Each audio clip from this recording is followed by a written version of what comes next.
Ok, on continue notre aventure dans les mots français en anglais aujourd'hui avec les mots qui sont faits de plusieurs autres mots, comme par exemple le fameux cul-de-sac. Un cul-de-sac en français c'est une impasse. Et bien en anglais, a cul-de-sac c'est une impasse spécifique. C'est un lotissement et ça ressemble à ça.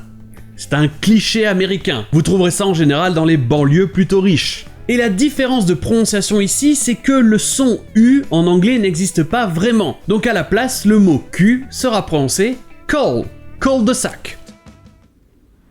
Ta-da! A house? Come on, let me give you the tour. Very first one on the cul-de-sac. Et ensuite, voyons carte blanche. C'est plutôt simple, c'est la même chose qu'en français, avoir carte blanche. Pouvoir faire quelque chose librement, sans limite. Et c'est encore une de ces expressions que les Anglais tentent de dire avec l'accent français. Mais le problème, c'est que le son « en » n'est pas super commun en anglais. Donc ils vont prononcer le N. Carte blanche. No more money in the budget.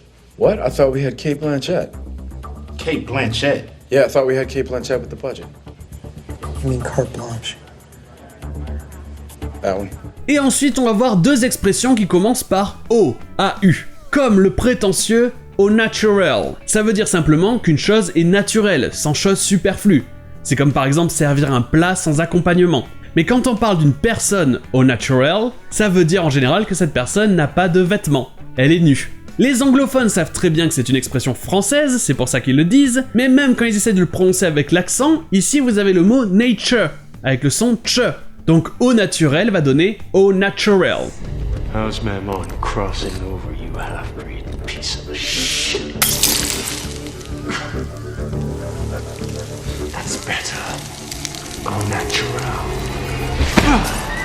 Et la dernière expression qui commence aussi par AU, c'est au contraire. En anglais, il existe la version littérale de cette expression, on the contrary, qui est utilisée dans les mêmes circonstances. Mais à la place dire au contraire avec son meilleur accent français, ça a plus d'impact. Et des fois, vous entendrez même une version rimée en rajoutant au contraire, mon frère. Yeah, no.